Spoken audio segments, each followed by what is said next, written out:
Minister Benjamin Netanyahu leaving the White House after meeting with President Trump yesterday and briefly meeting with Vice President J.D. Vance. The Prime Minister discussed hostage negotiations with the president and addressed these talks with Fox Business's Maria Bartiromo. We are talking about a 60-day ceasefire in which half the live hostages and half of the deceased hostages would be returned to Israel by these Hamas monsters. I think there's a good chance we'll have this ceasefire, and that'll get us closer to the goal that I set from the beginning. Fox News contributor and former CIA station chief Dan Hoffman joins me now. Dan, good morning to you. So what do you think about this? Do you think that a breakthrough in these ceasefire talks is a possibility here? Yeah, I think this 60-day ceasefire might be an opportunity for both sides to meet halfway. Hamas would like Israel to withdraw fully from Gaza, and they want a permanent ceasefire so they can reconstitute. Israel has decapitated Hamas leadership. They've degraded Hamas military significantly, but they haven't quite finished the job. And so Israel is not going to do what Hamas wants. But this is a potentially good opportunity for us to secure the release of 8 to 10 hostages who are still alive, albeit in return for roughly 1,000 Palestinian prisoners. But it's a hard diplomatic process, and good on the Trump administration for sticking with it. Yeah, absolutely. So, Dan, also, what do you think about this new position that Hezbollah is not a terror group, it's a political party? Could that be an effort to try and include Lebanon in the Abraham Accords?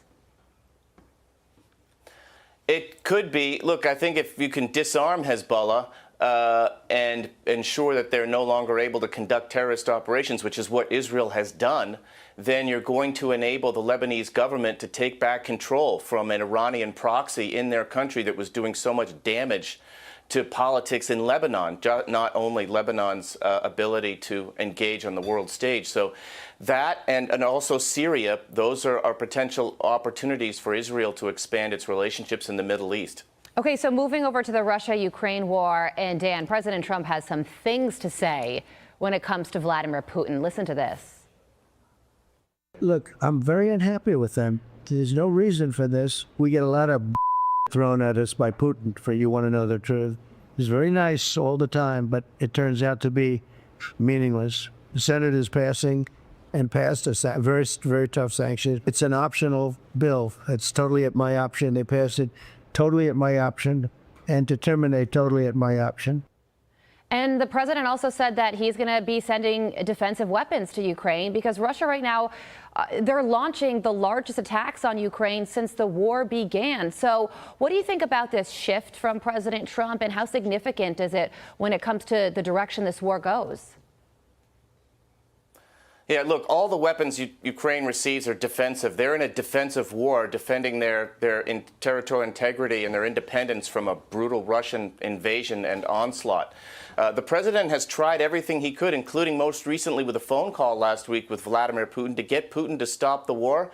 And what Putin does is propose negotiations, as they just did yesterday in Turkey, while at the same time launching massive strikes, including last night, hundreds of drone strikes and missile strikes on Ukraine. Putin's strategic objective of overthrowing the government of Ukraine at incredibly high cost to the Russian army, as well as obviously Ukrainian civilians, hasn't changed. He wants to install a puppet regime, and the only way to get him to stop, I think, is what the president is talking about, rearming Ukraine and ensuring that they have the ability to defend themselves. That's what could bring Putin to the negotiating table. Putin knows that President Trump campaigned on ending the war in a day, and that's the last thing Putin wants to do. He wants to diminish President Trump's standing on the world stage because he knows the United States has been a defender of democracy, and that's what scares Putin the most. Yeah, and that is why the president has turned around that decision on sending the weapons to Ukraine. He says they're getting hit very hard right now. They need to be able to defend themselves, so hopefully they will be able to do just that. Dan, thank you for joining us. I'm Steve Doocy. I'm Brian Kilmeade. And I'm Ainsley Earhart. And click here to subscribe to the Fox News YouTube page to catch our hottest interviews and most compelling analysis. Minister Benjamin Netanyahu leaving the White House after meeting with President Trump yesterday and briefly meeting with Vice President J.D. Vance. The Prime Minister discussed hostage negotiations with the president and addressed these talks with Fox Business's Maria Bartiromo. We are talking about a 60-day ceasefire in which half the live hostages and half of the deceased hostages would be returned to Israel by these Hamas monsters. I think there's a good chance we'll have this ceasefire, and that'll get us closer to the goal that I set from the beginning. Fox News contributor and former CIA station chief Dan Hoffman joins me now. Dan, good morning to you. So what do you think about this? Do you think that a breakthrough in these ceasefire talks is a possibility here? Yeah, I think this 60-day ceasefire might be an opportunity for both sides to meet halfway. Hamas would like Israel to withdraw fully from Gaza, and they want a permanent ceasefire so they can reconstitute. Israel has decapitated Hamas leadership. A lot of bull asterisk. Trump grows angry with Putin. News contributor Dan Hoffman joins Fox and Friends First to discuss ongoing efforts to secure a ceasefire deal for the war in Gaza and why President Donald Trump is unhappy with Putin over the war in Ukraine. Loyalty Engagement Index report: Fox News is the top brand in the country for morning and evening news coverage. A 2019 Suffolk University poll named Fox News as the most trusted source for television news or commentary, while a 2019 Brand Keys Emotion Engagement Analysis survey found that Fox News was the most trusted cable news brand.